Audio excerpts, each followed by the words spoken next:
అల్పుడెప్పుడు బలుకు నాడంబరముగాను, సజ్జనుండు bulk చల్లగాను, కంచు మ్రోగునట్లు కనకంబు మ్రోగునా, విశ్వదాభిరామ వినురవేమ. దీని తాత్పర్యం ఏమిటంటే, అల్పుడు ఎప్పుడు మాట్లాడినా ఆడంబరంగా ఉంటుంది, అదే సజ్జనుడు మాట్లాడితే చల్లగా నిరాడంబరంగా ఉంటుంది. కంగుని మోగే విలువలేని ఇత్తడిలాగా అనవసరమైన హడావిడి చేసేవారే అల్పులు. శబ్దం రాకపోయినా బంగారంలా విలువైనవాడు సజ్జనుడు అని అర్థం. నిండు నదులు పారు నిల్చి గంభీరమై, వెర్రి వాగు పారు వేగబొర్లి, అల్పుడాడు రీతి నదికుండు నాడునా, విశ్వదాభిరామ వినురవేమ. దీని తాత్పర్యం ఏమిటంటే, నీటితో నిండిన నదులు గంభీరంగా నిలిచి ప్రవహిస్తాయి, చిన్న సెలయేరులు పైకి పొర్లి వేగంగా ప్రవహిస్తాయి. చెడ్డ గుణాలు కలవారు మాట్లాడినంత తొందరగా మంచి గుణాలు కలవారు మాట్లాడరు అని అర్థం. అదిమి మనసు నిలిపి ఆనంద కేళిలో, బ్రహ్మమయుడు ముక్తి బడయగోరు, జిహ్వ రుచుల చేత జీవుండు చెడునయా, విశ్వదాభిరామ వినురవేమ. దీని తాత్పర్యం ఏమిటంటే, మనస్సును నిలకడగా నిలిపి ఆనంద పరవశుడై బ్రహ్మజ్ఞాని ముక్తిని కోరుకుంటాడు. ఇంద్రియాలకు వశుడై మనస్సును నిలబెట్టుకోలేకపోవడం వలన మనిషి చెడిపోతాడు అని అర్థం. అడవి దిరుగజిక్కదాకసమున లేదు, అవని తీర్థయాత్రలందు లేదు, వడలు శుద్ధి చేసి వడయని చూడరా, విశ్వదాభిరామ వినురవేమ. దీని తాత్పర్యం ఏమిటంటే, అడవిలో తిరిగినా ఆకాశంలో చూచినా తీర్థయాత్రలు చేసినా శివుడు దొరకడు.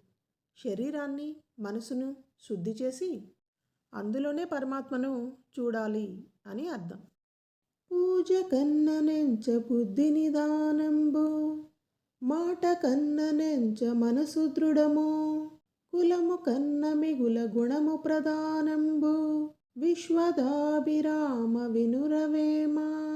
దీని తాత్పర్యం ఏమిటంటే, పూజా పునస్కారాల కంటే బుద్ధి ప్రధానం, మాట కంటే మనస్సు ప్రధానం, కులం కంటే గుణం ప్రధానం అని అర్థం. ఆలుసుతులు మాయ, అన్నదమ్ములు మాయ, తల్లిదండ్రి మాయ, తాను మాయ, తెలియనీదు మాయ, దీనిల్లు పాడాయ, విశ్వదాభిరామ వినురవేమ. దీని తాత్పర్యం ఏమిటంటే, తెలిసిన వారికి భార్యాపిల్లలు, తల్లిదండ్రులు, అన్నదమ్ములు, చివరికి తను కూడా మాయే. ఈ శరీరం పాడుగాను ఈ మాయ ఏమీ తెలుసుకోనియదు అని అర్థం. కులములోనొకడు గుణవంతుడుండిన, కులము వెలయువాని గుణము చేత, వెలయువనములోన మలయజంబున్నట్లు, విశ్వదాభిరామ వినురవేమ.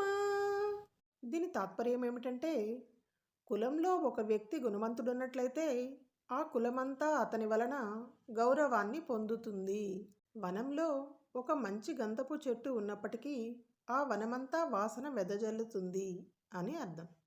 ఉత్తముని కడుపున ఓగు జన్మించిన, వాడ చెరచువాని వంశమెల్లన్, జరకు వెన్ను పుట్టి చరపదాతి పెళ్ళ, విశ్వదాభిరామ వినురవేమ. దీని తాత్పర్యం ఏమిటంటే, చెరుకు మొక్క చివర కంకి పుట్టి దాని తీపిని చెరచునట్లుగా ఉత్తమ వంశంలో దుష్టుడు పుట్టిన ఆ వంశం యొక్క గౌరవం నశిస్తుంది అని అర్థం.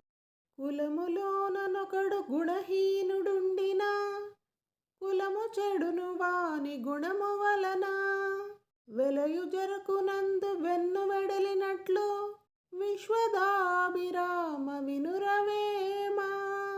దీని తాత్పర్యం ఏమిటంటే, చెరకు గడకు చివర వెన్నులడితే చెప్పబారినట్లుగా గుణహీనుడైన వ్యక్తి వలన ఆ కులమంతా చెడిపోతుంది అని అర్థం. రాముడొకడు పుట్టి రవికులమీడేర్చే కురుపతి జనించే కులమొజరచే ఇలను పుణ్య పాపమీలాగుగాదుకో విశ్వదాభిరామ వినురవేమ. దీని తాత్పర్యం ఏమిటంటే రాముని పుట్టుకతో రఘువంశం ఉద్ధరించబడింది, దుర్యోధనుని పుట్టుకతో కురువంశం నశించింది. ప్రపంచంలో పుణ్య పాపాలు ఈ విధంగానే ఉంటాయి అని అర్థం.